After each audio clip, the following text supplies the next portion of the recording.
Okay, it is 6:30. This is the City of Fairway, Kansas City Council meeting for Monday, June 9th, 2025. It is 6:30 p.m. I'd like to call this meeting to order. I have no announcements. Nathan, do you? Okay, please stand for the Pledge of Allegiance. I pledge allegiance to the flag of the United States of America and to the republic for which it stands, one nation, under God, indivisible, with liberty and justice for all.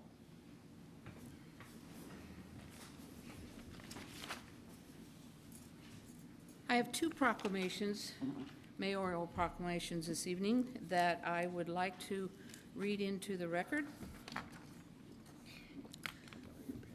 The first one involves Pride Month.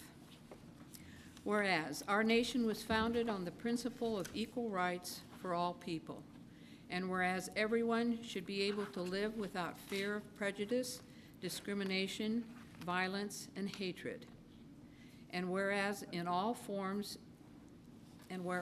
whereas discrimination, in all forms is unjust, and the city of Fairway, Kansas, strives to be a welcoming and inclusive community.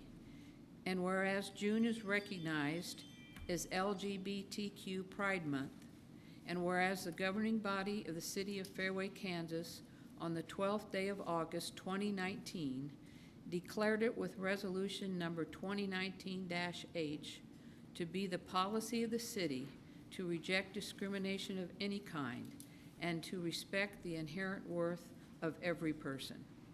Now, therefore, I, Melanie Hepperly, Mayor of the City of Fairway, Kansas, do hereby proclaim June 2025 as Pride Month in the City of Fairway, and I urge all residents to respect and honor our diverse community. Dated this 9th day of June 2025. The second proclamation concerns Juneteenth. Whereas on January 1, 1863, President Abraham Lincoln issued the Emancipation Proclamation, setting in motion the end of slavery in the United States. And whereas it was not until June 19, 1865, that it was announced to those still enslaved in Texas. The people are informed that, in accordance with the proclamation from the Executive of the United States, all slaves are free. And whereas the celebration of the end of slavery, which became known as Juneteenth, is the oldest known public celebration of the end of slavery in the United States. And whereas Juneteenth commemorates the role played by the ancestors of Black Americans in this nation's continual quest for freedom for all of humanity. And whereas on a larger scale, the celebration of Juneteenth reminds each of us of the precious promises of freedom, equality, and opportunity, which are at the core of the American dream. And now, therefore, I, Melanie Hepperly, Mayor of the City of Fairway, Kansas, do hereby proclaim June 19th, 2025 as Juneteenth in the City of Fairway, and I urge all residents become aware of the significance of this celebration in the heritage of our nation and state, dated this 9th day of June 2025.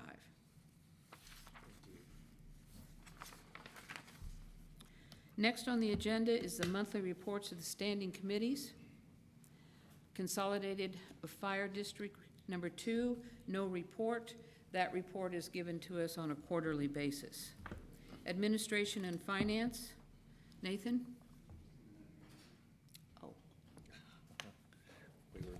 Hopefully that'll come back on here. I will largely let the administration report stand as submitted. Just two notes that we did receive word from Whitney Van Zandt that negotiations with the landlords for the former Hoodland space are ongoing, and we hope to hear information from them soon, but really until that resolves itself, the city's impatiently waiting for us to be able to move forward. And aside from that, from the administration perspective, I'll let the report stand unless there's anybody with questions. Any questions for Nathan on the administrative report?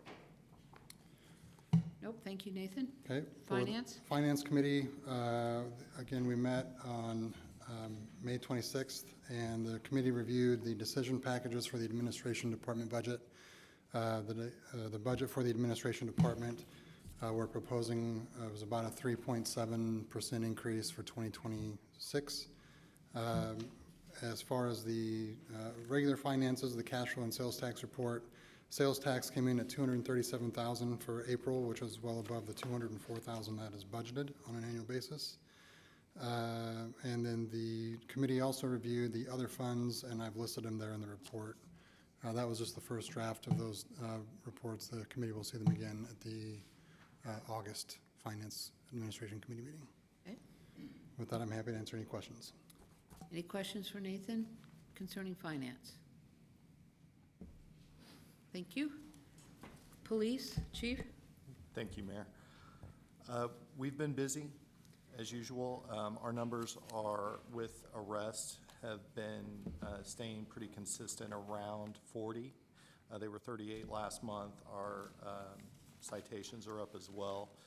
We've been experiencing, again, more of the same with drugs, fentanyl, methamphetamine, synthetic hallucinogens, all were recovered within Fairway off of traffic stops. I do want to mention two events that occurred over the weekend because it's relevant to our activity. We did have a vehicle run from us. It kind of drove through the office park and through some grass, and we ended up taking individuals into custody in reference to that in Mission. Again, guns and drugs in that vehicle. Overnight, we had another traffic stop where individuals fled from that traffic stop. We did take one person into custody last night and then 2 people into custody today. Again, guns and drugs located in that vehicle. The guns that were recovered overnight were 4 weapons, 3 modified handguns, and by modified I mean they were converted to fully automatic, and then they had 1 AR style pistol that was also converted to fully automatic. Now, I do want to tell this story, and it's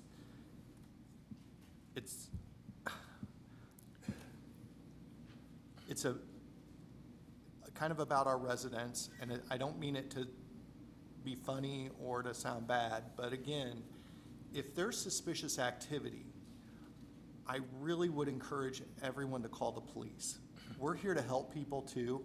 You know, if people need help or they're bad guys, that's what we're here for. Overnight, one of those individuals was running through a neighborhood, and they went to one of our residents and knocked on the door, and the resident ended up helping that individual get out of the city by providing a phone and a ride and all of these things. I don't know exactly all the details on that. But this individual had been running through yards. He was wearing 1 shoe. It was the middle of the night. And we would really appreciate a phone call on that so that we can help that individual, whether he needs help or he needs to be taken into custody. So I just want to put that out there, that it's really important. Although you want to help people, that's what we're here for as well, and we're happy to do that. So I just wanted to put that out there. I don't have anything else, and I'm happy to answer any questions. Well, Chief, don't ever be hesitant to tell us that, and I don't find it the least bit funny. Yeah. I find it alarming. Very. And thank goodness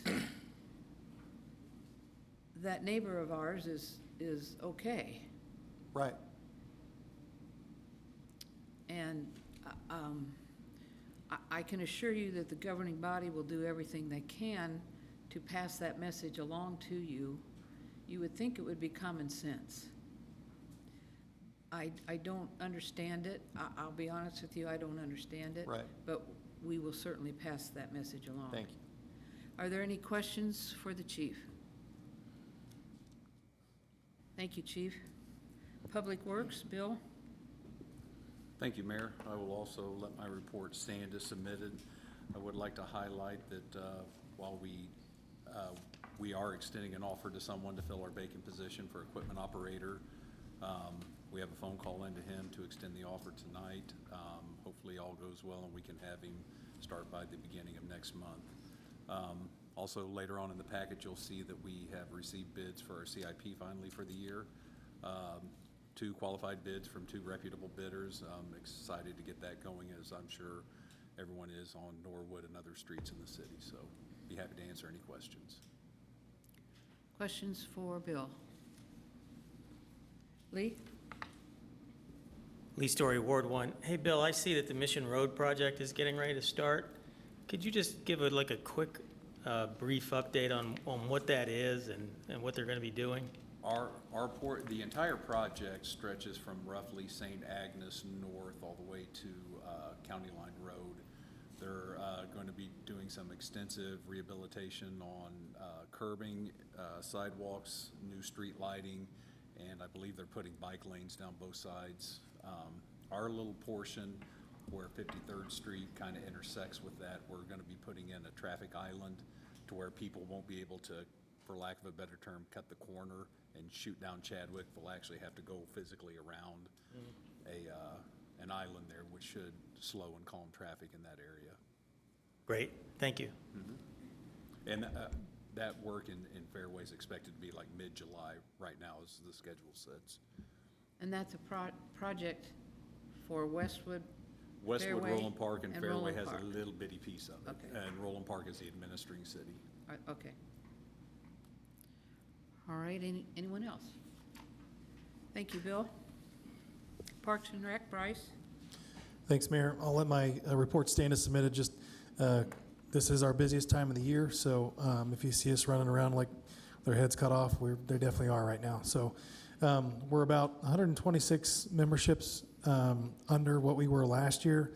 I can attribute that to probably the 60-degree weather we had on Memorial Day weekend, which is, I don't think we've ever closed for low temperature since I've been here, and we closed 3 days. So that's kind of unique, but we're hoping this hot weather stuff comes through and picks it back up, and that's when people usually flock to the pool. So happy to answer any questions you might have. Questions for Bryce? Lee? Hey, Bryce, I just wanted to first say kudos on the master plan survey that you put together. I think that was terrific. And the website around it, or whatever you would call that, I'd call it a website, but it looks really good and functional. My question is, how much has that been used, and how are we publicizing that to folks that might want to chime in on the park survey? Sure. So if you've been to one of our parks or one of our facilities in general, you'll see those signs out there with the QR code.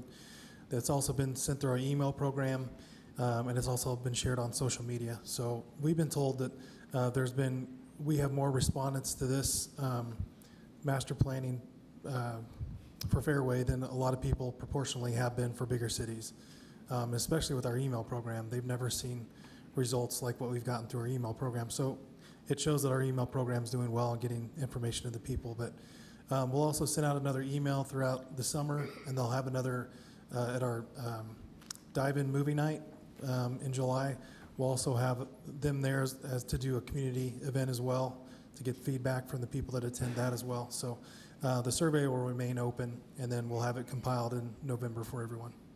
That's great to hear. Yeah. Thank you. Anyone else? All right, thank you, Bryce. Monthly reports of the special committees, Tree Board, Bill? No report. Oh, actually, I would like to add, I believe the survey of the trees in right-of-way. Bill, can you speak a little bit more directly? Sorry. I believe the survey's been completed by the National Arbor Day Foundation through the K-State Extension, the GIS tree location throughout the city. We haven't gotten the results back yet, but the work has actually been done, so it just needs to be rolled into a program, and we need to sign up for the service. How long did that take for them to complete that? About 3 times as long as they thought it was going to. I think they thought they were going to be able to do it in 3 or 4 days, and I think it took them 9. Okay.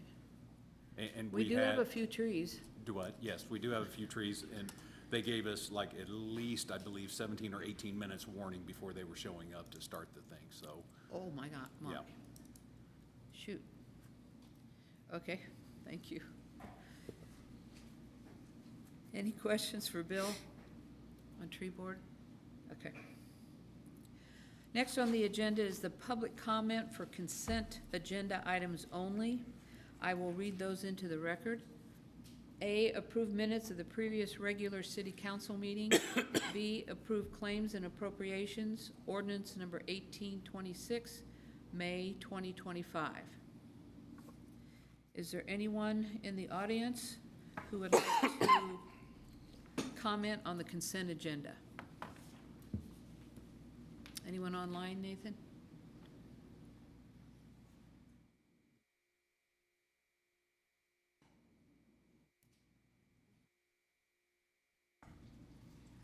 Nope.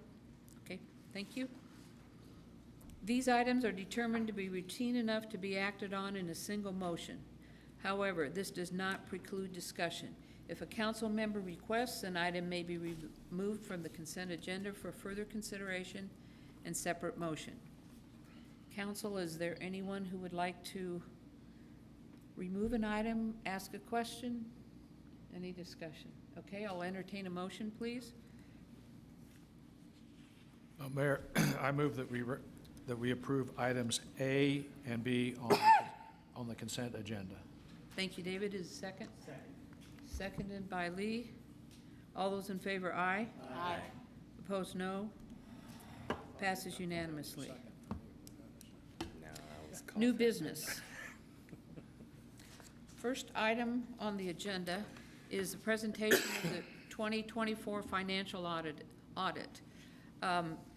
Staff has been busy working on that audit, as well as budget, as well as their normal day-to-day operations, which I know, as a former auditor long ago,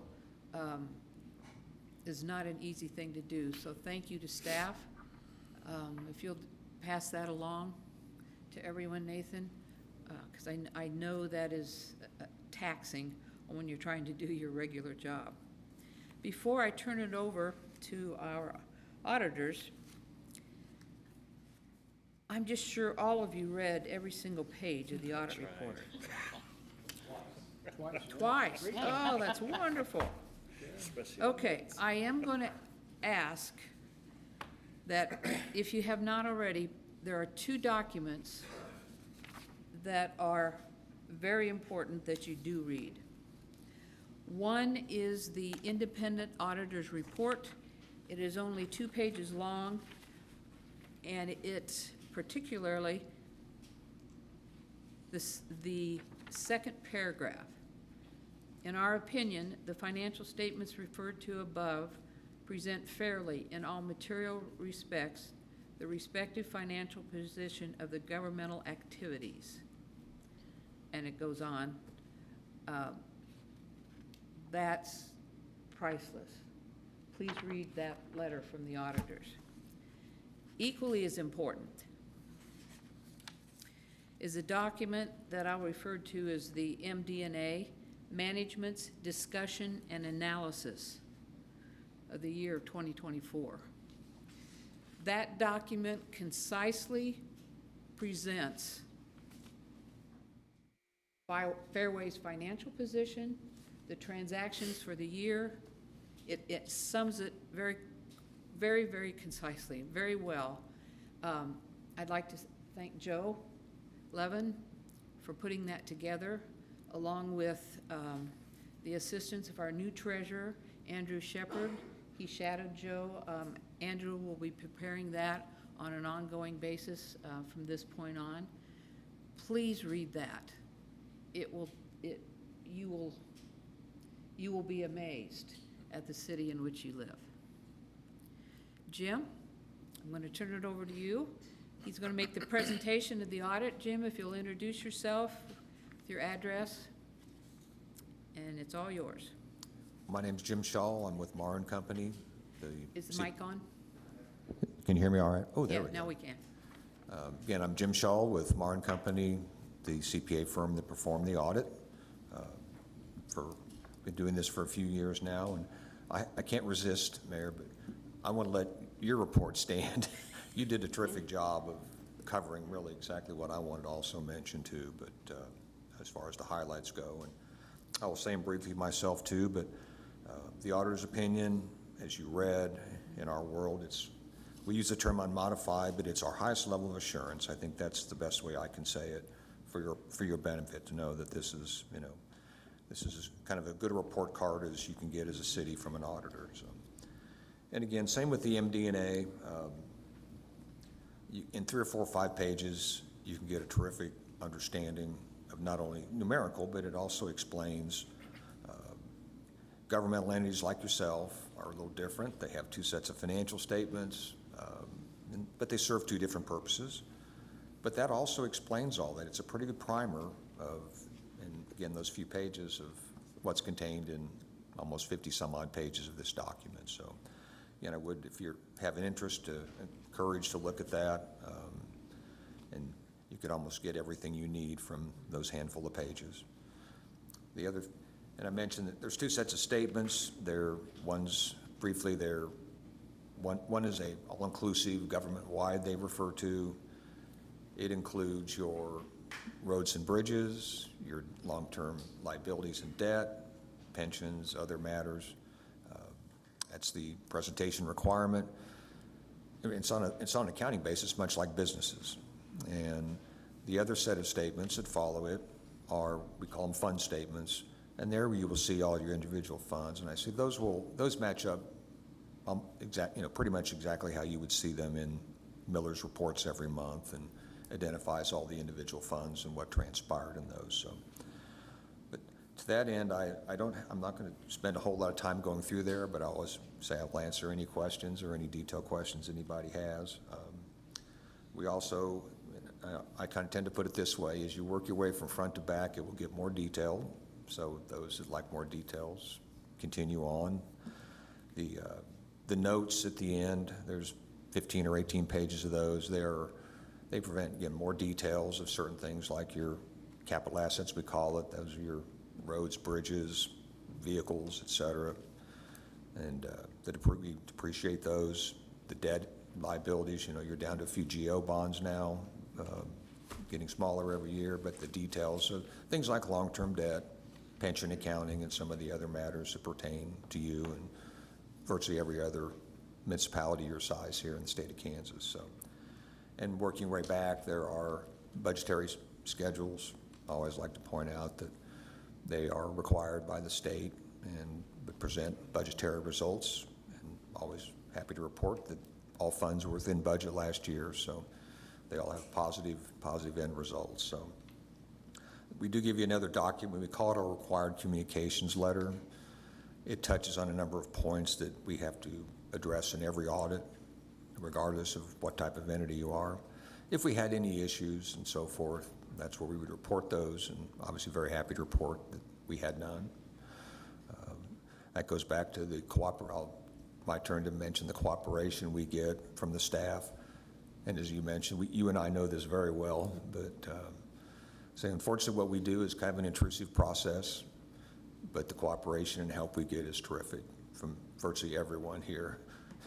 The chief, Bill, nobody's kind of unscathed a little bit, but not by design. It just works out that way sometimes. So anyway, again, I think that's kind of the quick highlight. And I said the best thing we can touch on, as you said, I would take away is you've got the highest level of assurance we can issue, and use your MD&A as your starting point. And you may not need to go any farther to get a pretty good feel for what happened, what transpired. And there's always changes every year, but those are also, you can see them numerically. There's about the few places you can see this year and last year, just the nature of your statements. But you can see what happened, and those have all been explained. And with Joe's good work in putting those things together, it really makes for a very readable and almost a Reader's Digest and readable version of the information contained in all these other pages. So with that, I would like to kind of open it up if anybody's got any particular questions. about what may have taken place. You probably all know now, it's generally historical, but it puts a lot of things in perspective again in a few pages as well, so. Any questions at all for Jim? My favorite subject is the debt. Right. You'll remember, what's state statute allow? I've forgotten, I've been out of it for so long. Is it 30% debt? You get 30% of your, General fund balance? of your property values. Oh, is your debt- property is- values. Your property values is your Okay. debt limitation, the assessed values. And Fairway's debt percentage, I forgot to look this evening before I. Do you remember, Joe? Yeah, I think it's. 4%. 4%, thank you, Joe. Right. That MDA will tell you that. It right? does. Actually, 4%. 3.7%. Oh, okay, to be precise, our actuary is, which staff and the governing body work very, very hard to keep that under control. Borrowing is not a bad thing, but it needs to be managed. And more importantly, and I'm sure you saw this, Jim, over the years, our reserves are now where the council wants them to be, which is at 20% of our general fund. Right, Nathan, 20% of our general fund? And we can say, oh, maybe 15 years ago or so, that was not the case. So we're in a good financial position. I'm a strong believer in not having excess reserves, because that's your taxpayer dollars, and that should be in your pocket being spent. So 20% is adequate for Fairway for our needs, but it's not excessive. Right. It's a fairly common number, actually, and it's a given. You have to have reserves. You know, that's something you do have to deal with and strike that happy medium, which you've done very well. And I will comment about the 3.7% too. You'll be the envy of many, many cities and other municipalities here in the state of Kansas. I know that, so. Oh, and another thing I'll share with everyone is we went through a ratings call a couple months, 3-4 months ago. Nathan and I and Joe, and then George K. Baum, who represents us. Cities of the smaller size, which we're in that group, were being re-evaluated, and for the purpose of dropping the rating one category because of the size of the city. And Joe and Nathan and I said, whoa, wait a minute here. You can't compare Fairway to a small town, and I'll just pick the town that I'm from, Concordia, Kansas, you know, that's in north central Kansas, or any town in western Kansas. Anywhere that's a similar size, we are in the middle of a metropolitan area. And being a town of 1 square mile, that's not our fault. We can't grow any larger than that. And so the result of the ratings call was our rating held at where it was. Congratulations. They did not drop it. So that's great. Okay, no questions. Thank you, Jim. All right. My pleasure, and thank you again. Appreciate it. It's always is my pleasure to work on your audit. I know, you just love to be here. I You do. love it. All right, again. thanks for coming. Mayor, I don't have a question for Jim. Thanks to Jim, but I don't think we should take for granted that we've again received the highest level of assurance from you and that you found no issues to report. I think we've come to take that for granted the last few years, but we shouldn't. And I think the thanks go to staff. In particular, you were kind to mention the governing body, but really staff deserves the credit for keeping us in line, on target, and running a tight ship. So thank you all. That's correct, too. Mayor, we do need a motion to accept the audit. Oh, I always forget that. I'll entertain a motion for the audit? Joe? Mayor, I'm not sure how to, we move to accept the report, I assume is the terminology as opposed to any other Yeah. action. That's fine. So I so move. There's a second? I second. Jerry seconded. All those in favor, aye. Aye. Opposed, no. Passes unanimously. Item B, consider bids for the 2025 capital improvement projects. Bill? Hello again. In front of everyone should be a letter from Burns and Mack, who reviewed the bids from, as I mentioned earlier, two qualified bidders that we've worked with several years in the past. They found no discrepancies in the lowest responsible bid from Kansas Heavy Construction and recommend accepting their bid, and I concur with that. Okay, and we have experience, I know, with heavy They've construction. had our CIP project at least 2 years, and they're the ones that built the Sheridan Bridge for us. Anything else, Bill, on your, okay? Questions? So Bill, if I'm understanding this correctly, volume 1 is mill and overlay, and volume 2 is the storm sewer Correct. work? So, I mean, it looks like both came in under budget, I mean, pretty close, but I mean, really, Kansas Heavy's significantly under the others for the storm sewer section, but, I mean, They'll be self-performing that, which is probably why it's, okay. No, I was happy to see that mill and overlay come in where it did. you and me both. I would have, as I was speaking with David earlier, I would have liked to have seen 1 or 2 more bids. But if we only have 2 bids, I'm very comfortable with having these 2 bids.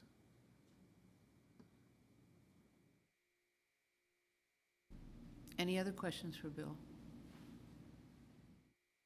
Okay, I'll open this item for public comment. Is there anyone in the audience who would like to comment on item B, the CIP 2025 bids? Online, Nathan? All right. I'll entertain a motion. Mayor, I move that we approve the 2025 capital improvement project bid submitted by Kansas Heavy Construction. And I'll second. All right, it's been moved and seconded that we accept the low bid of approximately $890,000 from Kansas Heavy Construction for the 2025 capital improvement projects. All those in favor, aye. Aye. Opposed, no. Passes unanimously.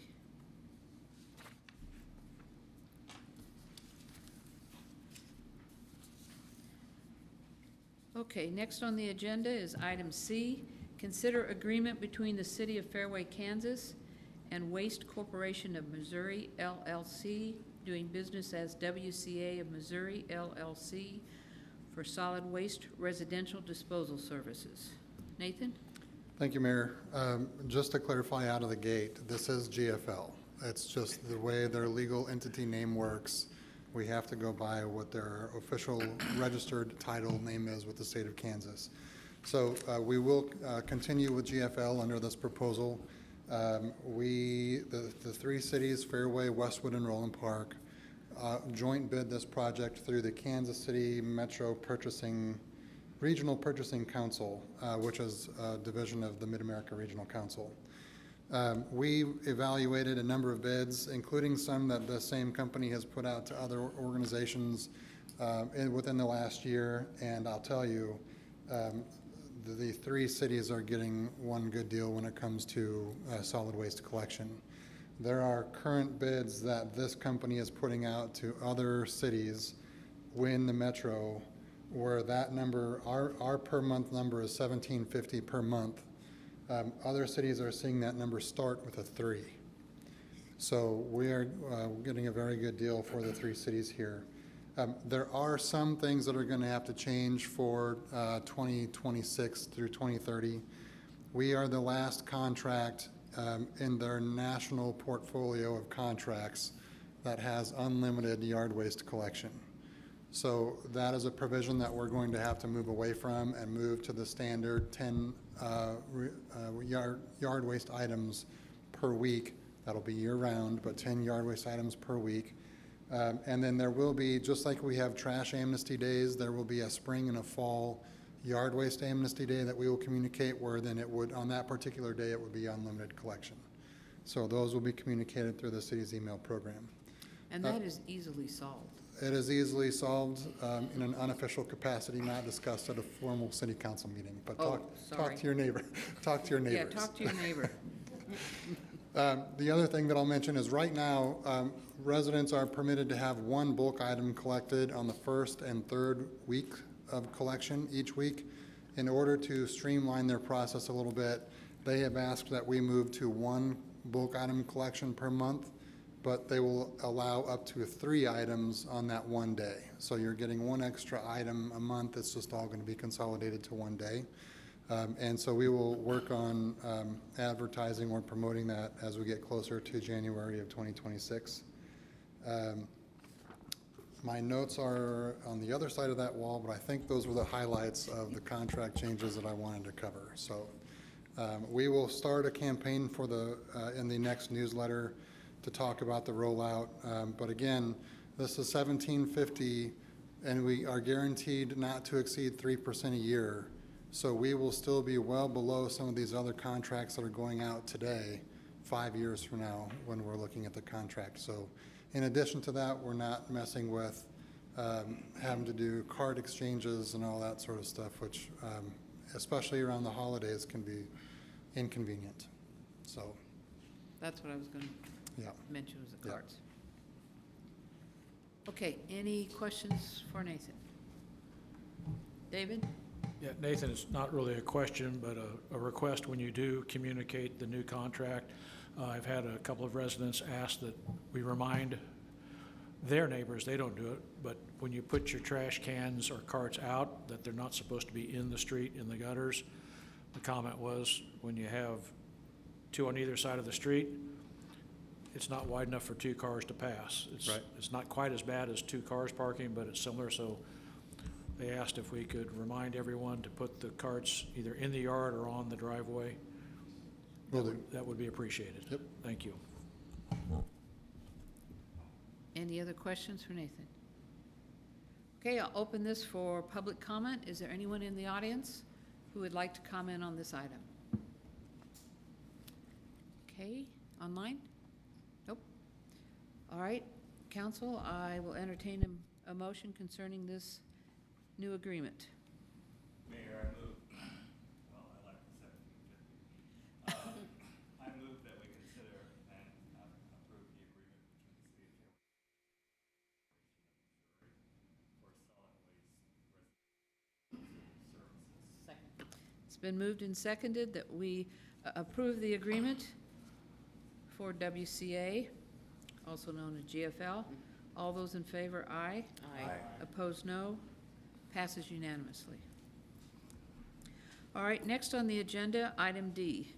Consider ordinance number 1827, an ordinance rezoning approximately 6.2 acres located at 4100, 4210 Shawnee Mission Parkway, Fairway, Kansas, from B3P,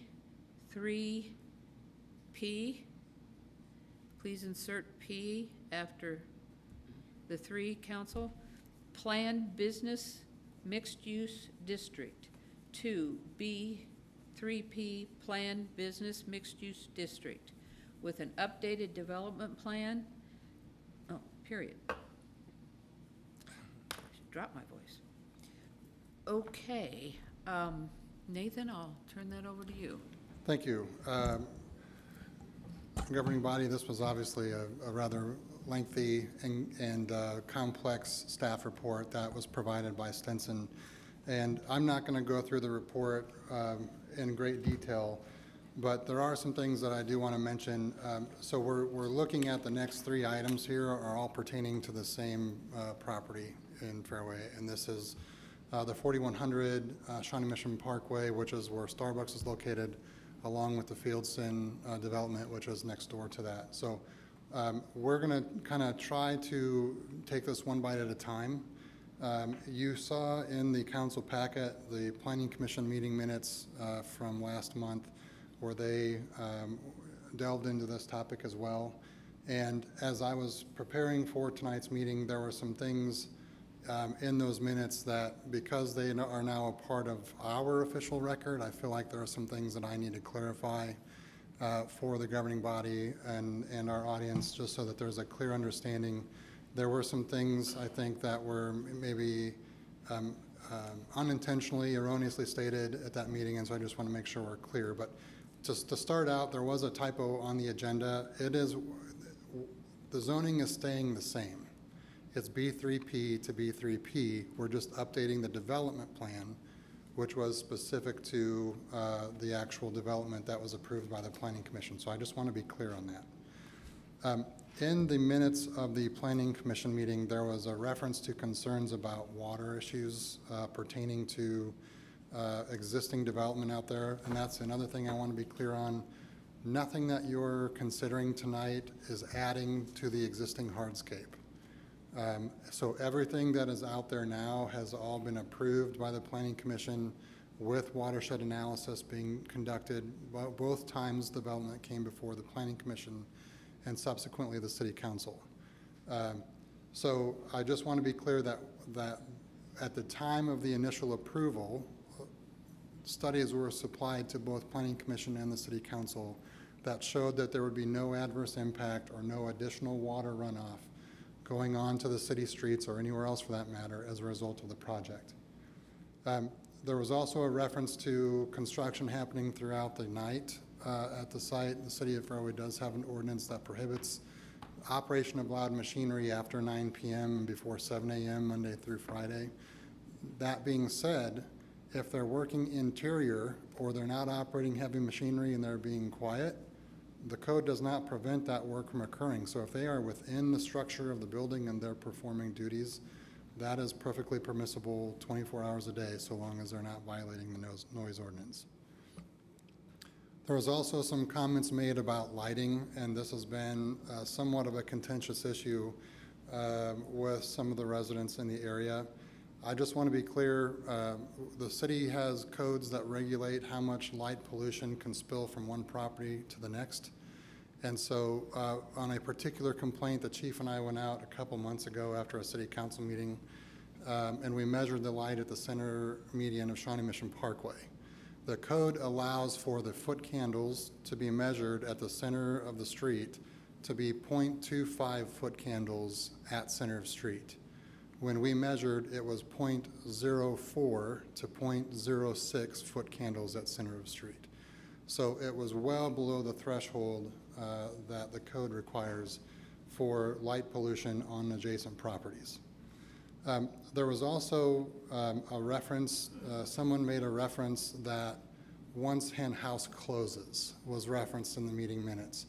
I just want to be clear, we called hen house today and they have no intentions of closing the Fairway location. They want to keep this location open, so everybody should continue to shop there, but they have no intentions of closing the store, okay? There was also some reference, and I want to make sure I'm getting this right. There was a question about how FEMA weighed in on the project or how the state of Kansas weighed in on the traffic study. I just wanted to point out here, this is the floodplain map. You can see here, I'll shut it off. Here is the 4210 parcel. And if I turn the floodplain back on, you can see the floodplain is nowhere near this address. It is it's all around it, but it's not on it. And so therefore FEMA plays no role. The Corps of Engineers would play no role in any approvals or permitting process for this project whatsoever. I just want to be clear on that. There was also an inference that the City of Fairway has changed its notification process to where we weren't notifying people in the same way we have before. That is all dictated by state statute. So there's a 200-foot buffer that has been in place for as long as I know that we are required to notify people, or the applicant is required to notify people within a 200-foot buffer of any potential zoning change. That 200 foot has not increased or decreased in decades. So there's been no change in the notification requirements for the City of Fairway. There was also an individual who stated that they never received any notice. And for that particular individual, the occupant is not listed as the owner.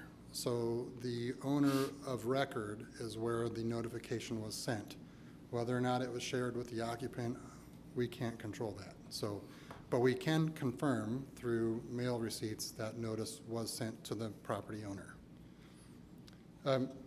At no point has the city ever contemplated, and of course the council hasn't because it's not been to you guys, has the council or the city ever contemplated a 24-hour operation?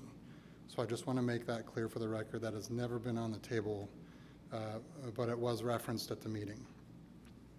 Also, there was reference to that there were numerous variances for both the 4100 building and the Fieldston. There were no variances for either project. I do want to be clear on that. Now, we did change the zoning when we approved the development, the Fieldston development. We went from a neighbor or an office park to a B3P zoning district. So there was a change in the zoning, but there was no variance for that. So there was also a question about the height of the building. There was a moderate increase in the height of the building, but it couldn't go too high because there is an easement that runs over the entire office park from KCTV5 to the TV tower down at Armour and Main, 31st and Main. So that easement, that height easement restricts the height that the buildings can be. They did adjust that easement slightly for this project, but it is only, it's a few feet taller than what was approved, than what was there before. Optically, it's much closer to the parkway, so it's going to give a sense that the building is much higher, but it is not significantly higher than what was there before. Next, there was a reference, and this goes back to the stormwater, that we have far less green space than what was there before. In fact, for the 4100 building, the Starbucks building, there was no change in impervious surface. The amount of hardscape is the same as it was before. For the Fieldston development, again, I think perception is a little bit confusing, but the watershed analysis and the green space requirements actually show that when you look at the complex in its entirety, we've actually increased the amount of green space or pervious surface that is within the development. So the other thing I will mention is that the stormwater still goes to the same place it did before, and that is the retention basin that is right along the parkway, right in front of Haas and Wilkerson Insurance. That basin has a pipe that goes over to the creek on the other side of Shawnee Mission Parkway. And it is weird so that only a certain amount of water can go through there at a time. None of that changes. So even if there were an increase in hardscape or there were an increase in runoff, it still goes to that drainage basin, but its distribution to the creek is still regulated by the weir that's in place. Lastly, I want to talk about the traffic, and this is part of what's in the recommendation that's before you tonight. This is one of those intersections in Fairway. There are some intersections in Fairway that have been studied a lot for traffic. This is one of them. And so before you tonight on the dais, I put copies of 2 studies, and I will put them on the screen here for folks to see.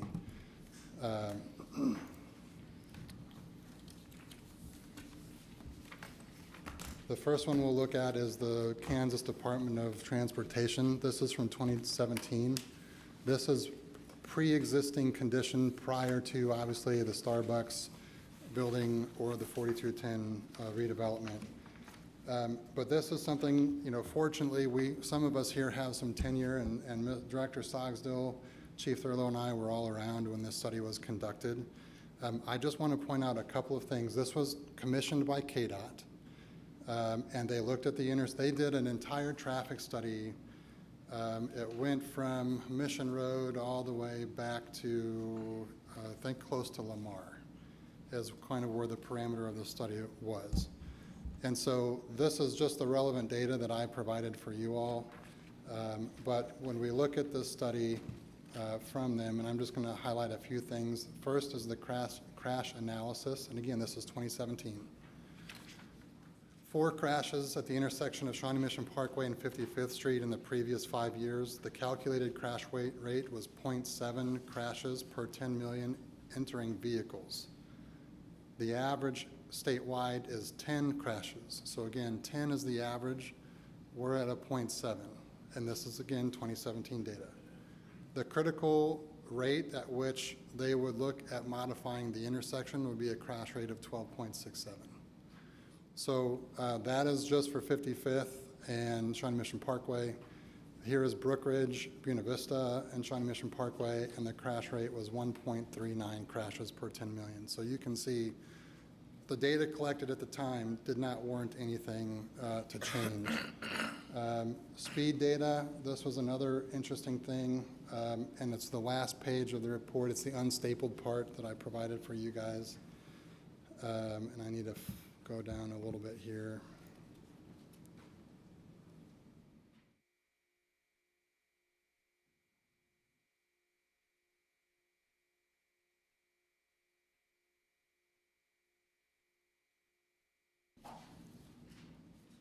So here's at Sheridan and Shawnee Mission Parkway. We see down here the 85th, the posted speed limit is 45, and the 85th percentile is 46.8 miles per hour. We go down a little bit further to 55th and Buena Vista. The posted speed limit is 35. The recorded 85th percentile was 38.5. So the reason I share that data with you is that if we were to have someone request a traffic calming study, which we have a traffic calming policy, is how we determine where we implement traffic calming. One, it's the highway, so we don't have jurisdiction over it, so we couldn't do anything if we wanted to. But even if we could, this data here would not warrant any action because the traffic is not, our policy says the 85th percentile has to be 6 miles over the posted speed limit. So this would preclude the highway from qualifying for traffic calming. Now, I think certainly since COVID, we can all acknowledge, if not just anecdotally, that drivers are far more distracted. Drivers are maybe a little bit more careless about driving. But what we've seen in the data from traffic studies year over year, some going back to 2017, some going back earlier, the rate of speed really does not change much. So we could certainly ask KDOT to do another study. I don't think, and Bill, I would lean on you for this, I don't know that we would see a wildly dramatic change in the 85th percentile from 2017. Is that fair? So that's the first study that I just wanted to highlight. The second one that I wanted to point out, in 2021, as a part of the approval process for the Fieldston, we required that they did a traffic study where they anticipated the impact on traffic of moving the office park, or those two buildings, 4210 and 4220, away from office and into residential. And we wanted to know how that was going to affect the trips. And so what you can see here on this table here that they provided as a part of that traffic review, general office building, multifamily, mid-rise. So you can see here what they're projecting was an average decrease, weekly day decrease of 137 vehicles per day by moving that from office to residential. Now, I think it's important to note, when Fairway moved our offices into the office park in 2008, it was moderately occupied. And that ebbed and flowed to where sometimes there was a much higher volume count or worker count in the building. And then in the last couple of years, as they were preparing to move to this next project, they weren't renewing leases. People were leaving their leases. And so the last couple of years, we moved from there to here. So as those leases terminated, the volume of traffic also decreased. But it was designed for an office building, 2 office buildings that were full, and the capacity was there to handle that traffic. So as you can see, the projections are that the traffic will decrease over time. Now, I'm sorry, will be lower than with the multifamily than it was office. So I say all of that traffic information for two reasons, and this is going to seem, what you're going to hear next is a little unusual for me. Staff, because of these reports and because of what we'll talk about next, staff is recommending that the City Council override the Planning Commission in terms of requiring a traffic study, and I'll explain why now.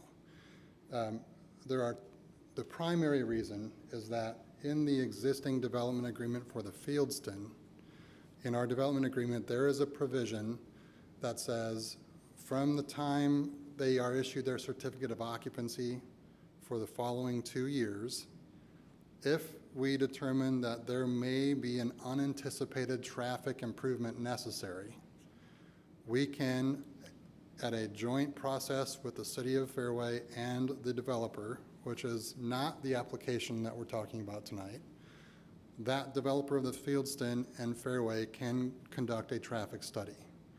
The traffic study is, the cost of that is split between the city and the developer, and the results of that study would indicate what kind of traffic modifications or improvements would be warranted. And let's say, for example, the traffic study says, well, we need to modify traffic by this way. We need to do crosswalks, sidewalks, signalized intersections, the list goes on. The traffic study then would attribute a percentage of the problem to the Fieldston. And the Fieldston would be responsible for that percentage of the cost of the traffic improvements. So right now, as the motion spells out, or as the recommendation spells out, there's a requirement for a traffic study, but it doesn't say when.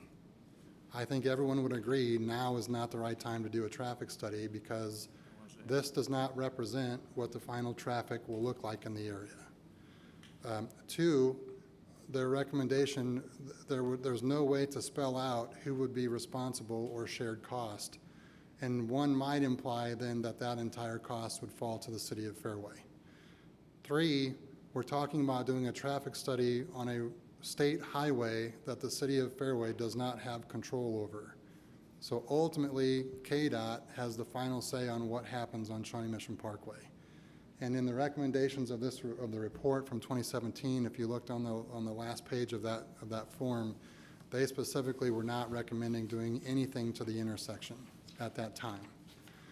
So if the council moves forward with the recommendation as presented from the Planning Commission, there are a lot of questions about how that traffic study, when that traffic study, who pays for the traffic study, the improvements, all of those things.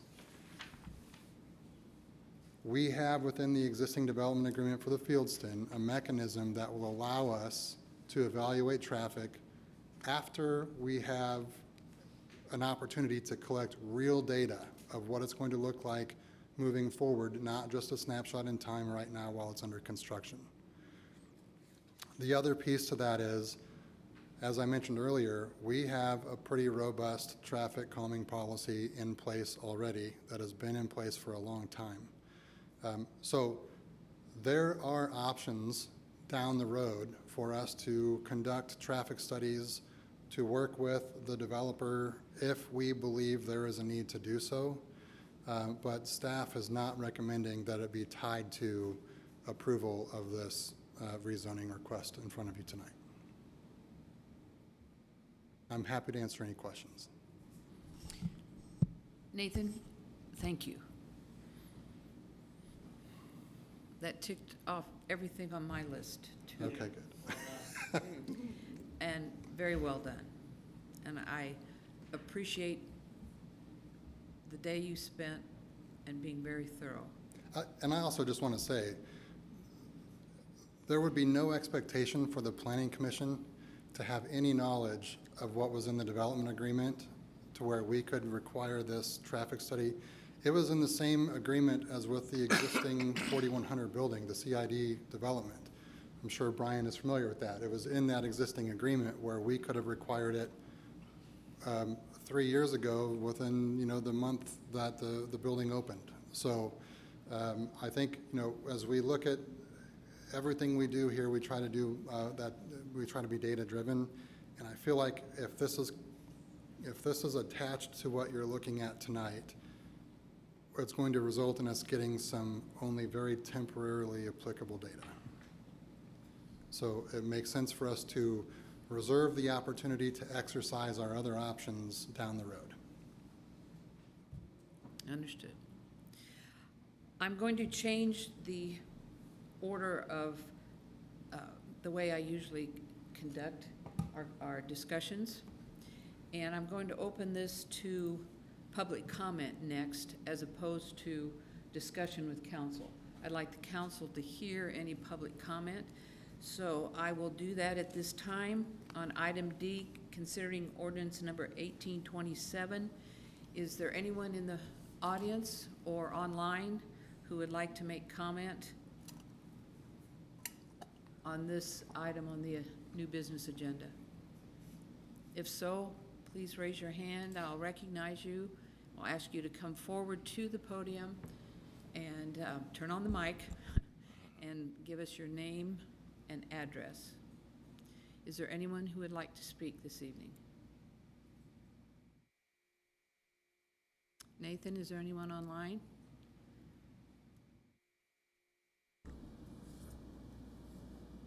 Okay, I will close public comment on this item, and I will open it to discussion with the council. However, I would like to call on each individual member of the council. I would like to hear any questions that you have for Nathan, any discussion, anything you want to share with the your fellow governing body members. We have a volunteer.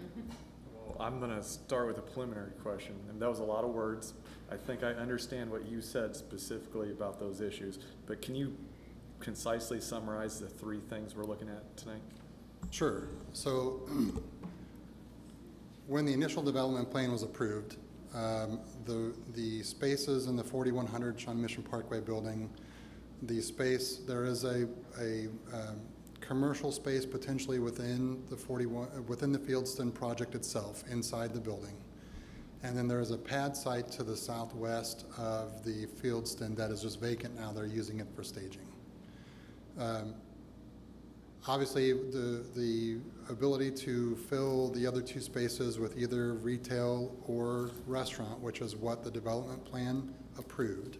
Which is where Starbucks Which is where Starbucks is also, but it was also specific to restaurant retail within the Fieldston building and then that pad site as well. So what's being asked before the governing body this evening is to broaden the acceptable uses within those spaces. So what is within the B3P zone, there are a number of uses that spaces can be used: businesses, offices, doctors' offices, that sort of thing. The development plan, when it was approved, shrunk all of that down to restaurant retail. What is being asked by the applicant tonight is to go back out to the B3P permitted uses. So we're looking at not just restaurant retail, but other potential approved uses within our code as they are today. So that is the ordinance for 1827, is to rezone to the same zone, but with a modified development plan. Okay. The second thing that you're being asked to consider with item E, 1828, is a special use permit for one of the tenants that will go into the 4100 building immediately adjacent to Starbucks. Within the B3P zone, indoor recreational use is allowed, but it requires a special use permit. So that's what you would be approving with ordinance 1828, would be a special use permit for an indoor recreation use facility. Lastly, and really unrelated to most of this, is the 4100 building there is a potential sale of the building there, and so the council, through the development agreement, is required to approve the sale and reassignment of the CID. And so that's item F, the resolution adopting the assignment and assumption of the Community Improvement District Development Agreement. So 3 steps. 1, allow the broader use. 2, approve a special use permit for that one parcel or that one tenant space. And 3 would be to approve the reassignment of the CID. Yes. Okay, so just to be clear, there still is it's either a list or it's not listed of prohibited things that can go Correct. in these businesses. Yes, so there is a list of prohibited items. So within the code, the B3 piece provides for what is permitted. And then in our development agreement for the site, we made a list, a complementary list to that, so to speak, of businesses that are prohibited. So none of that, even the list of prohibited businesses that we had in the development agreement, this proposed use would be permitted under the development agreement. It just wasn't permitted in the development plan. Last question. The SUP and the way the terms are written here, it says it shall be valid for 10 years. Is that a standard length? What is the length of the CID? Do those coincide? No. So yes and no. It is a standard length for a special use permit. And of course, if the use ceases to be, it does not transfer to a new person. They would have to reapply for an SUP.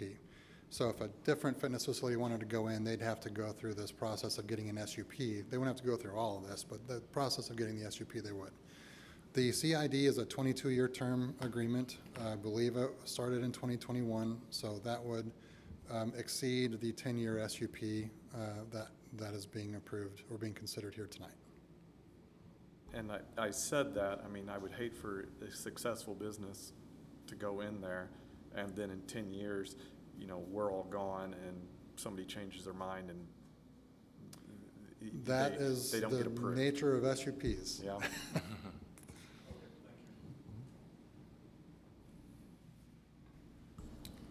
Volunteers for second? Jerry? Jerry Williams, Ward 2. Process question. So with the planning commission approval, Jerry, turn on your microphone or go talk closer. Testing. There you go. Ooh, I'm here. Sorry about that. Would it be more? Start over. Oh. With the Planning Commission's approval, original approval of the development plan, would it have been more appropriate to take the agreement with the Philston back through the Planning Commission versus us overriding their approval? So this doesn't have anything to do with the Fieldston. This, except for the fact that it's within the development plan. This really has to do with the 4100 building. Okay. And to some extent, the uses, but they're not the primary uses of the Fieldston in terms of their commercial space that they have. So the city council essentially has 3 options tonight with this. You can accept it as they have presented their offer, their recommendation. You can override it, or you can send it back to Planning Commission for reconsideration. So those are your 3 options tonight. And so, again, accept it as presented or as recommended, override it, and I will say, in order for the council to override it, it does require a supermajority of the council. So 6 of 8 would have to vote in support of the project, to override and move forward without the requirement of a traffic study. Or you could remand it back to Planning Commission to see if they would consider changing their recommendation to the Planning Commission, or to the City Council. A last question, and by approving D, or 1827, is that effectively an override? Well, if you approve it as recommended, no. That would include the requirement of conducting a traffic study. If you approve it without reference to a traffic study, then that would be considered the override. Gotcha. Thank you. David? Thank you, Jerry. I think you helped Nathan answer one of my questions, is just the procedural aspect of what it is when you say staff is not recommending. It's a very narrow, staff is not recommending, it's just the traffic study only. Correct. So Correct. the Planning Commission and staff is recommending in the bigger picture approval of 1827 and 1828. It's just that you believe that the traffic study piece should be excised from the Planning Commission's recommendation. Correct. Is that correct? Thank you. And I know personally, for those on the council who weren't here when we did this, and I appreciated the refresher on 7.9 of the development agreement. We didn't know then what the traffic impact of this project might be. And going to the Planning Commission's recommendation, I appreciated your added information that they didn't really have this in front of them. We did this on purpose to give ourselves a window to see what the heck will the actual impact be. I like to joke on things like this. If I could predict the future, I wouldn't be here. I would have done a lot better in the stock market. I would have owned my own island somewhere. Once the project is up and running, that to me seems like the logical time to do the traffic study, and we have a mechanism to have the developer share in that cost, hypothetically pay the entire cost if 100% of the issue, if there is an issue, is attributable to the Fieldston. So with all due respect to the Planning Commission, and did you know anybody on the Planning Commission, Dan? Sometime, yeah. I don't think now is the time to do the study. It's putting the cart before the horse. I do think, because traffic safety is important, and that has always been a challenging intersection, and I've seen those old studies. I was astounded then, and I'm astounded now there are so few accidents comparatively there. But I think the time to do the studies after, I don't know when the appropriate time is, but check with the Fieldston and see when they get their occupancy up at least to half, if not to 3/4. And let's see what's happening then, work with the state, because we have to. And then if additional work is warranted, then I think we go back to that 2017 study, where the last thing was hire a consultant who has extensive modeling experience to complete a more in-depth study to see what might be feasible at that intersection. So I'm in favor of traffic safety. I think if a study is warranted, it should be done, but let's get the people in the building so we see what the actual traffic is. That would, and no disrespect intended to the Planning Commission. So by overriding the Planning Commission recommendation,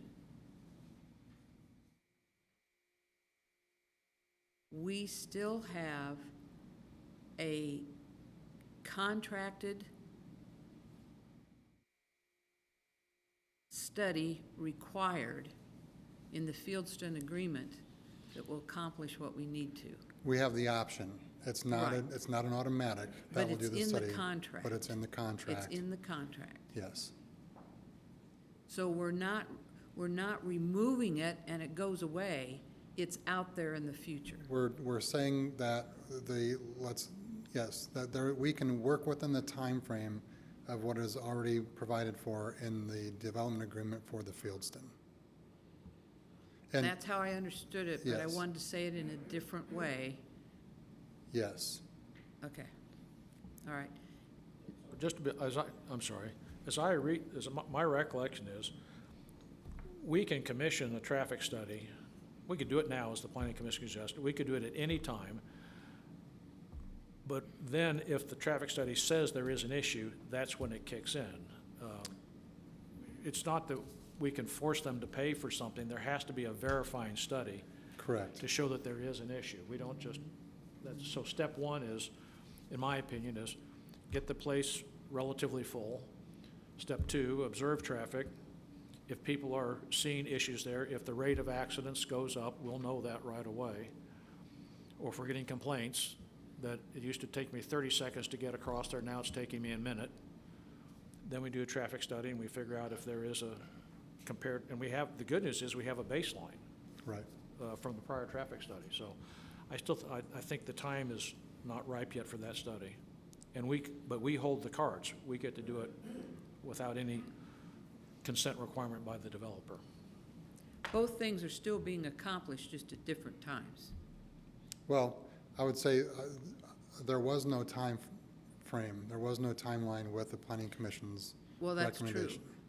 But And I'm saying we have a 2-year window in which we can conduct a study and not be solely responsible for whatever recommendations may come from that report. But the accomplishment of the rezoning would not happen without the traffic study.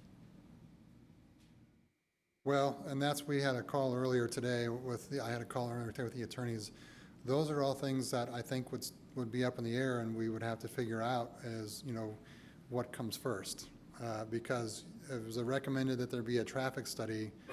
I'm not sure that the Planning Commission stipulated that it had to be done prior to the council's acceptance of their recommendation, or if it could have been done later. There was no time frame that came out of the Planning Commission meeting. So to me, if the council wanted to include the stipulation of conducting a traffic study, we need a lot more time to discuss the details of how, when, who are all playing into that right now, because we would have to establish that now, since it wasn't, and again, no slight to the Planning Commission, there was no clear expectations on when this traffic study be right. done in relation to approvals of Right. the rezoning. But an added benefit to overriding it and eliminating the traffic study in 1827 is that those 2 spaces will be occupied then. Correct. And so you're going to have the effect of those 2 spaces as well as Fieldston. So that's the advantage of overriding it. I think that's fair. Okay. I just took my time. Whitney Henley, Ward Okay, 4, question 4. Whitney, are you volunteering? Yeah. Well, I'm red, but I don't, Oh. can No, are you? you volunteering to be next? I have a question for Nate. Okay, you're next. Yeah, I'm next. Yes. You mentioned that there's a 2-year window. Is that from the time that it was signed? Like, when did our ticking clock begin? Or is that when they open? So that's the day, 2 years from the day the city issues the certificate of occupancy.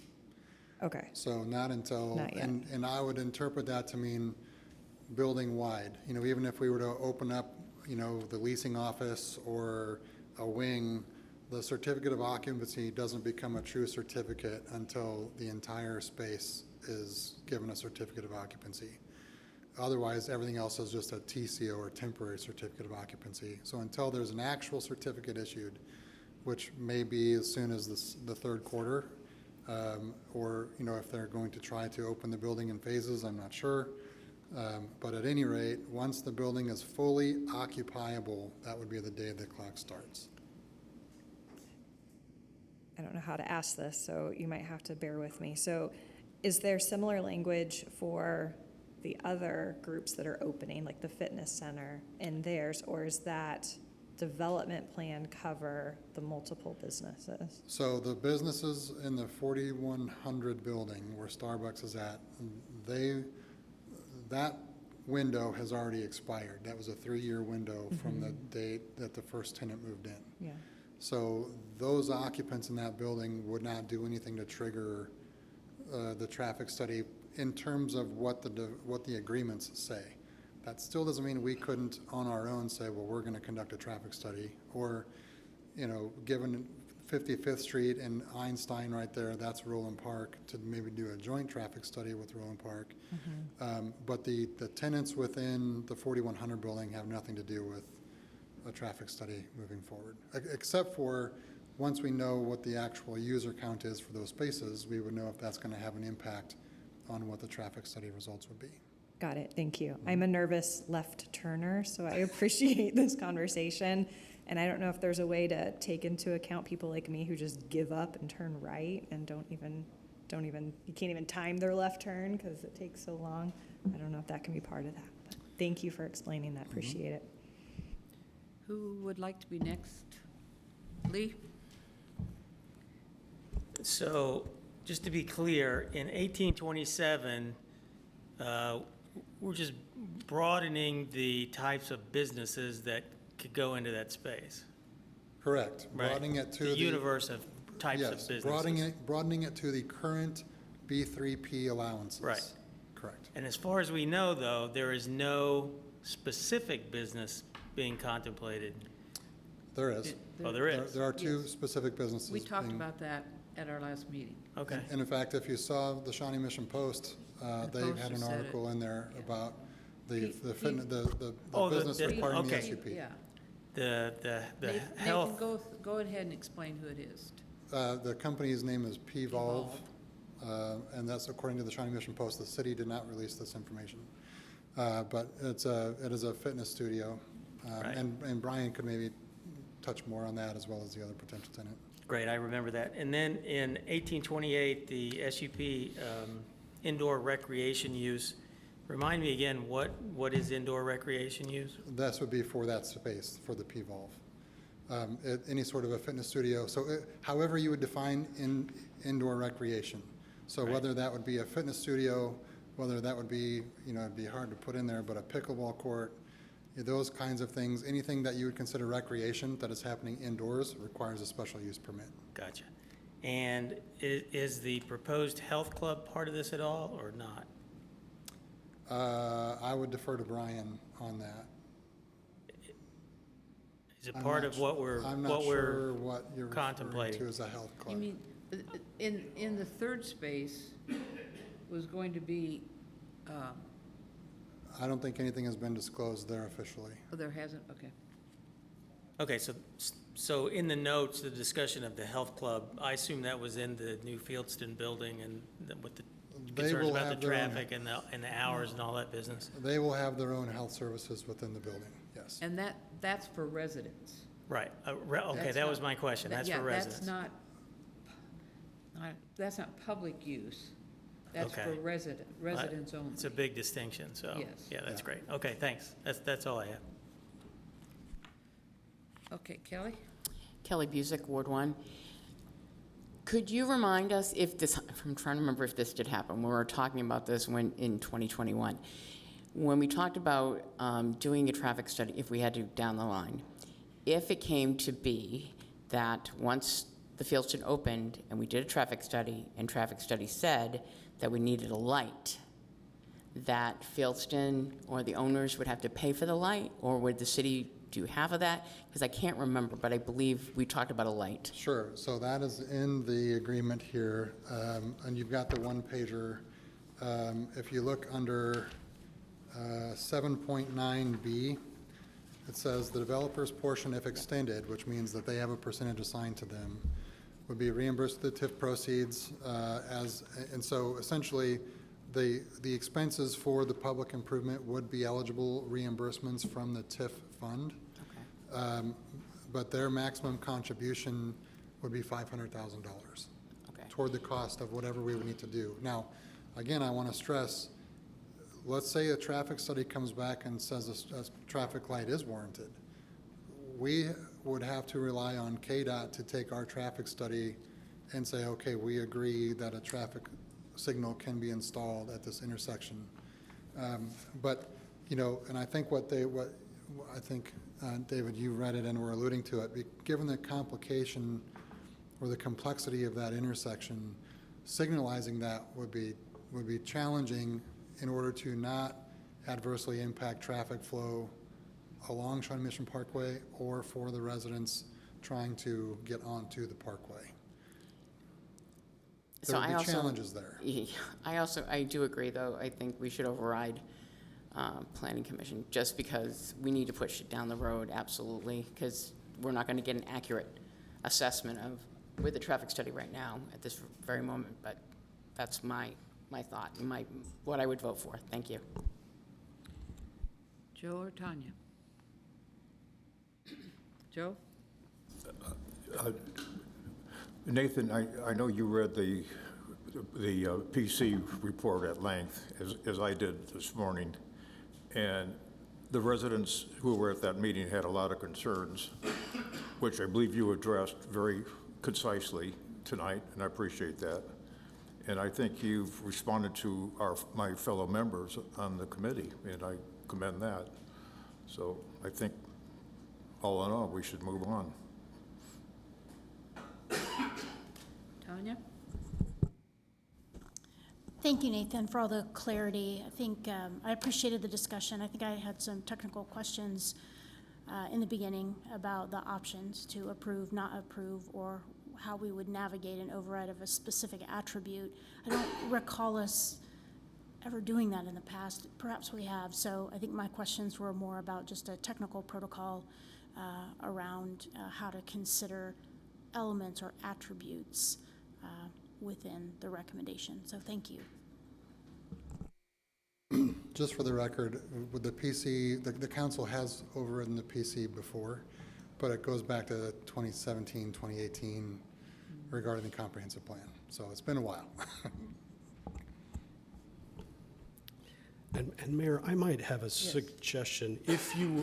If the governing body was inclined to follow the staff recommendation, meaning approve 1827, but remove the requirement of a traffic study, perhaps the way to do that would be for a motion to approve 1827, but without that requirement. And if you had a supermajority that voted for that, all in the same motion, we would interpret that as both overriding and approval. So you could, I'm trying to create a clean way to do this.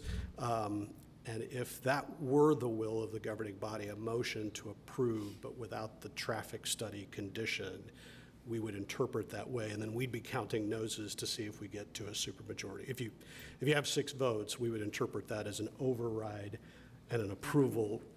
Okay, So I understand. procedurally, that's what I think. Okay, I understand.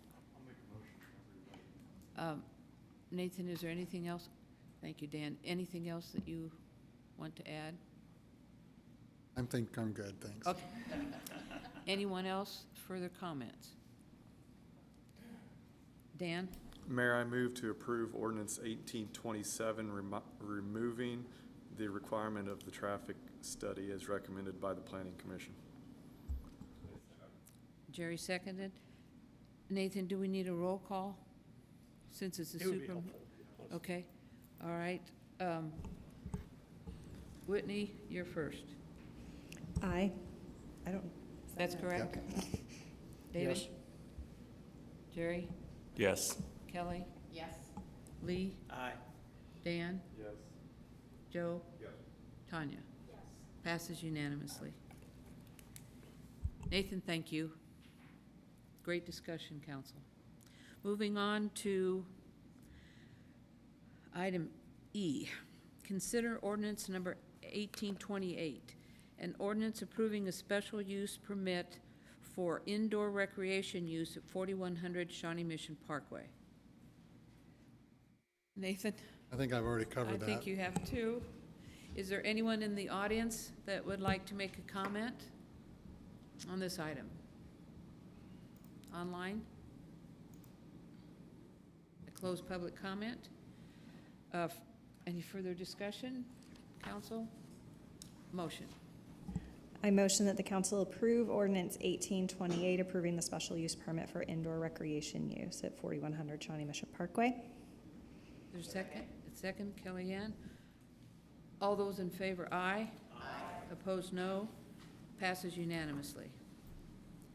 Item F, consider resolution 2025F, a resolution adopting the assignment and assumption of Community Improvement District Development Agreement.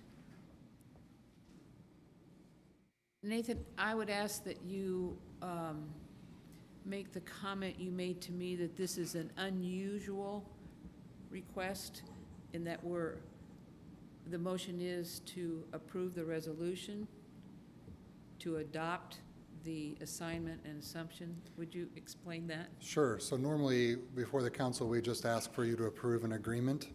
However, to more formally codify this transfer, as I said before, in the development agreement that we established for the 4100 building project, that development agreement had some standard language in there that says this development agreement cannot be reassigned without the governing body's approval.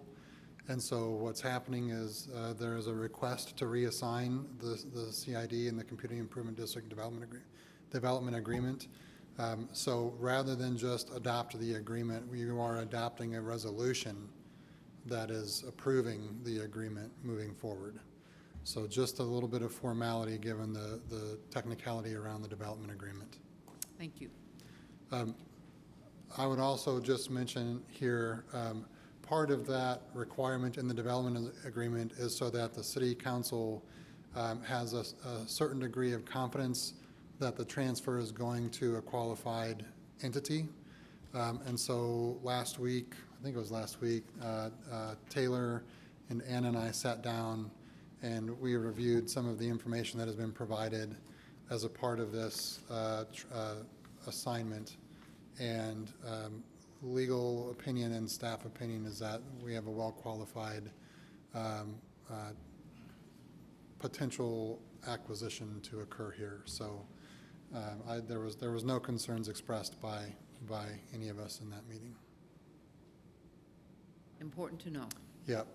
The last thing that I want to mention on this, and then I'm happy to answer any questions, although of all of it, this will be the one I'll probably defer the most likely, but as a part of the funding agreement, so we, in the very beginning process of the CID discussions, just like we did with the 4200 building or the Fieldston, just like we did with Mr. Van Zandt for the former Houlihan space, we entered into a funding agreement so that as the conversations continue and documents are drafted, the city obviously doesn't budget for those kinds of things, and so the funding agreement allowed for us to require reimbursement from the developer for legal expenses or consultants' fees, that sort of thing. We had gone down that road for some time with MREM, the owner, the LLC for the building. And then as things slowed down, I became less consistent with sending invoices over to them for reimbursement, and these run through a liability account on the city's budget or monthly financial statements. Then we get to this point in the last 6 to 8 months where this idea of having to potentially rezone the special use permit and then the potential assignment of the CID, there's been a fair amount of legal expenses that the city has incurred.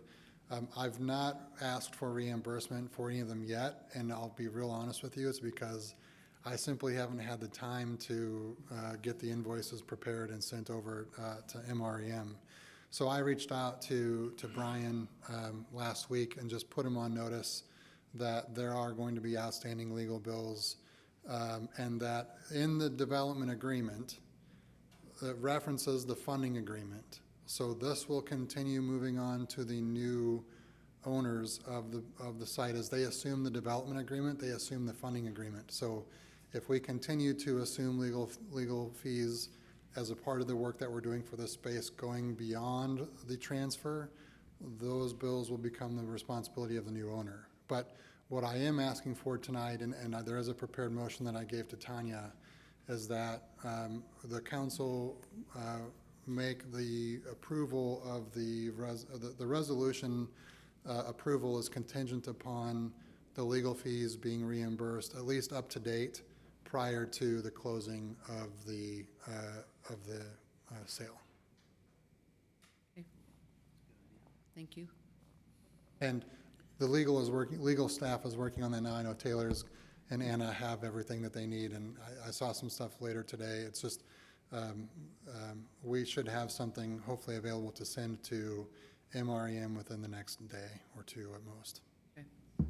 All right. David? Is my recollection correct that consistent with other funding agreements and the development, that those costs that we pass on to them, they can recoup through the CID or the TIF, as the case may be. I think that's right. Correct. Yeah, the expenses are eligible Yeah. under the CID They're Act. eligible expenses. They are. Correct. Thank They you. are. Jerry? Nathan, is there a limit to how many times this can be reassigned? Or we can just go on until the CID runs out? Correct. It can go on. Okay. Any other questions or discussion by council? I'll open it. Have I done this already? Open this public comment.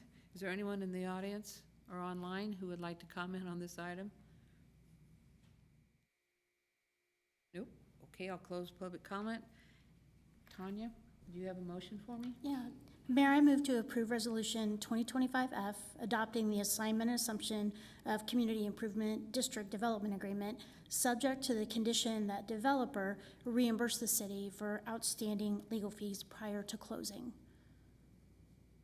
Second? Second? Okay, Joe seconded. All those in favor, aye. Aye. Opposed, no. Passes unanimously. Good job, council. That involved a lot of details. Next on the agenda is governing body comment. During this time, members of the governing body will be given the opportunity to speak about matters related to the city. No formal action will be taken during this time. Anyone have anything? Yes, Kelly? Kelly Busick, Ward 1. Bryce? Hi. Are we having fireworks this year? We haven't talked about it at all. Yeah, I think it's on my report on the upcoming events, but July 3rd.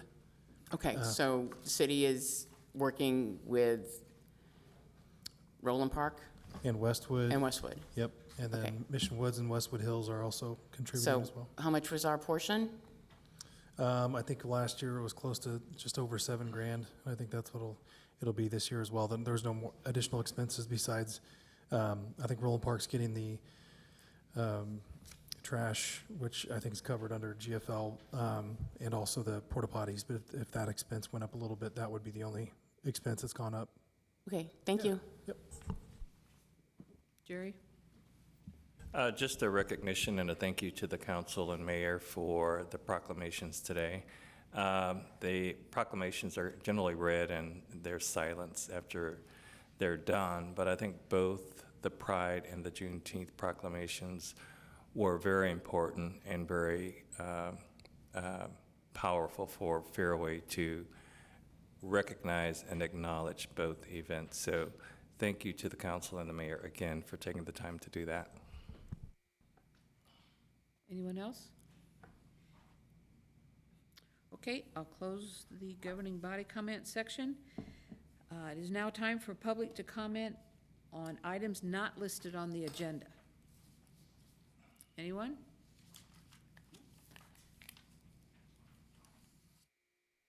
Brandon, if you'll list your name and address, please. I think I've done this once before. Brandon Newell, 5340 Canterbury Road. Been a member of Fairway since 2016. This is my wife, Cassandra, and ours second city council meeting, and my kids first. Our family, including our children, Hayden, age 14, Connor, age 11, and Annie, age 7, would like to extend our sincere gratitude to the Fairway City staff, the Fairway City Council, the Fairway Police Department, and Mayor Hepperly for their swift action following the incident in which our two children, Connor and Annie, were struck by a car after attempting to walk home from school on January 29, 2025. The City of Fairway's dedication to improving the safety for its citizens was very evident when it quickly allocated resources for the traffic study on West 53rd Street, ensuring that the initial steps could be taken to make our streets safer for all citizens. As we look ahead to 2026, we are hopeful that the City Council and the Mayor will support and approve initiatives to enhance pedestrian safety for Fairway. Creating a crosswalk supported by the traffic study along this very busy street, adding a supporting sidewalk to the south side of West 53rd Street is very crucial and would greatly benefit the safety of the entire Fairway community. These safety changes would undoubtedly promote a safer passage for all Fairway citizens to walk through our beautiful neighborhood, enjoy the trees, attend Indian mission events, enjoy fireworks, participate in local events including church, walk home to and from school safely, or safely head out to support our local cherished Fairway businesses such as Hen House and the other shops along the way. Once again, we are very grateful and appreciative of the City Council's help and support in making Fairway streets safer for our family and everyone else's. We appreciate you guys doing the right thing, and we hope you vote in favor of the recommendations to install a crosswalk in the future and a supporting sidewalk on the West 53rd Street in Fairway. I know traffic studies are very long. I read all 311 pages twice. Don't quite understand it all, but the numbers on there, 2 of them are sitting right over here, and they're very important not only to us, but to our neighborhood. So we do appreciate everyone's help and support. Thank you. Thank you, Brandon. Any other public comment?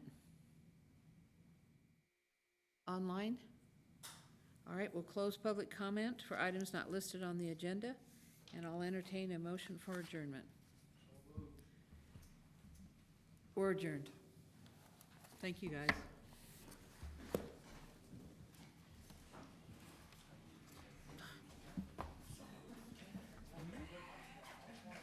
Pushed everybody.